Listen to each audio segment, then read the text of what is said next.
it's very important to be aware of your mind. One thing, no? Aware of your mind, what your mind is. Yesterday, I was hinting a bit at the beginning of satsang that most people, if you let them sit down, even for, like for 5 minutes without anything happening, their mind start to make up things because you're not used to it. You're not used to being by yourself and not thinking.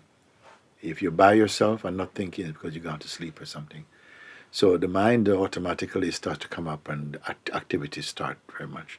So I say, observe your mind and see what your mind produce. And then as you keep watching, but don't identify, just watch, the suggestions that come through the mind and the, sort of restlessness, all this, just be aware of them, be aware, be aware, be aware. And gradually, by knowing that you're not that and you're watching that, your attention comes back to awareness.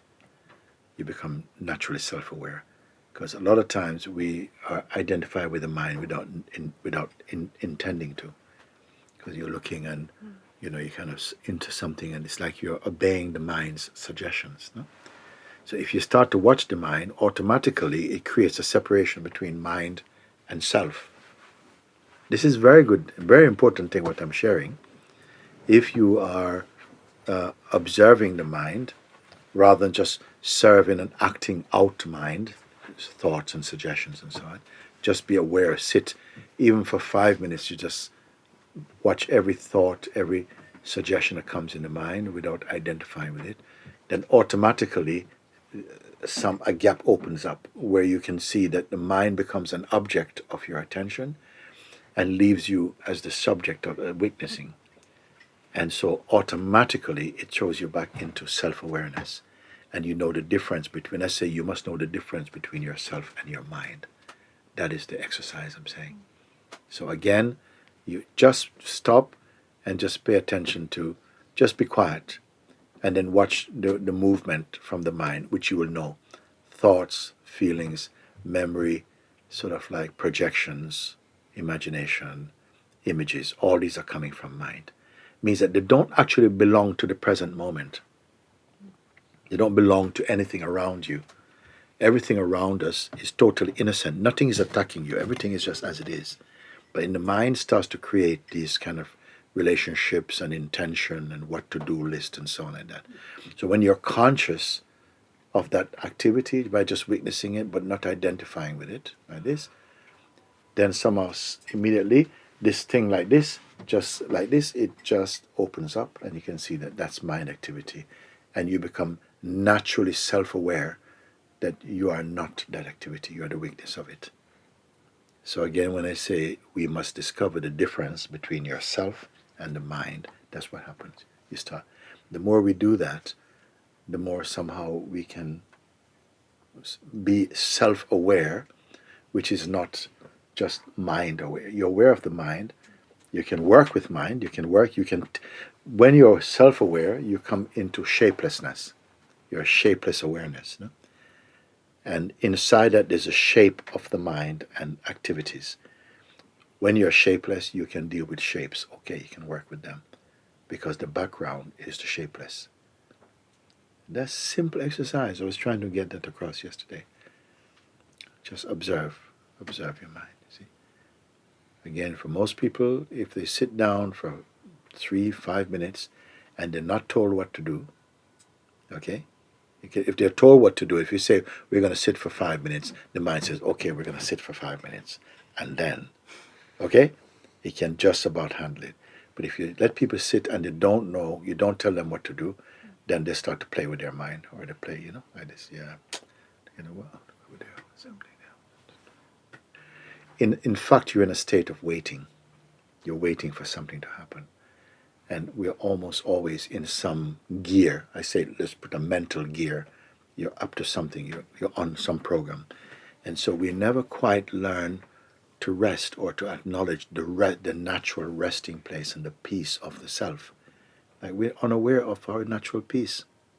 Your being should not be governed by your mind. But in the state of the functioning consciousness, you should be in the background awareness. So you can watch everything. You don't reject it cynically. You're aware of it. When you're self-aware, then your actions become cosmic manifestation, meaning that the actions that it was made to perform. And that's why everything becomes easy, because you don't have to plan that. It's just the life is already supporting the activity, which is a cosmic manifest functioning. The other functioning I call mind activity, which a lot of time we're living in mind activity, mind generated activity, means that the activity which has no real fruit. It's like a fruit tree that bears no fruit, except the fruit of just disharmony and suffering. So that thing, the mind generated activity, which is where the ego lives, that activity we're in the world is very highly engaged with. Procrastinating, fantasizing, wishful thinking, memory, subjective, interpretations and stuff like this. And that makes the house busy. So when it comes time for conscious resting, it's like we don't know what to do. There's so much resistance is in the system. It feels like, you say just to close your eyes and people start to feel restless. I said, don't try and stop the restlessness. Let the restlessness come and begin to observe it with detachment. Don't try and shut it down or find some kind of distraction for it. Let the restlessness come. Feel it in the body. That's the beginning of your healing and the beginning of your self-awareness. Feel the restlessness, something, and said, okay, let that happen. Don't try and stop it. Just be in the place of just the awareness. So, yeah, but I can't do it. And I said, but even the voice that says I can't do it is also something observable. It's not the awareness. And little bit by little bit, you persevere, and you start to see a gap opens, and you can feel the difference between that is mind, and the weakness is still. And you begin to discover the weakness. And you be where the weakness is, and you can see the mind. Then you can more discern the functioning that are right to happen. Like when you move in your life, naturally you're moving, the people you meet without planning, that's part of your cosmic activity. You understand that? Whatever you do, you go down the road, things you can never plan by the mind.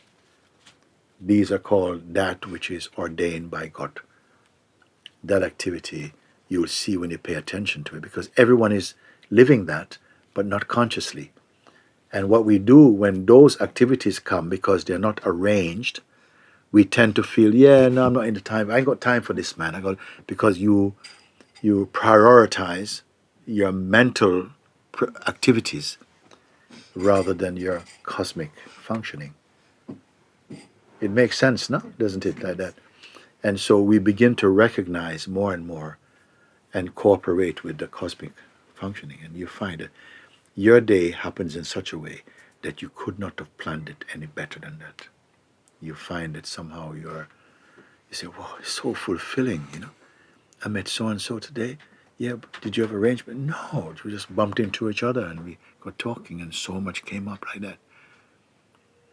Whereas the activity is like, no, I planned to do this, it never worked out, and I feel so frustrated, and it's not working, I don't see. And of course it's not working, because you want life to obey your personal projections. But life is flowing by itself. When I say that even disharmony is part of the total harmony, it means that even your mind projected activity is swallowed up in the cosmic activity, makes use of it, but you will not benefit from it. You will suffer it because you're not conscious of where it is useful. Where it fails for you personally, it succeeds by God's grace. He will use your malfunctioning to support something else that was the intention of the cosmic functioning. Because when I said many years ago, consciousness never wastes any of its activity. So what you think is waste for you is already used. It turns everything into compasses. Everything is working.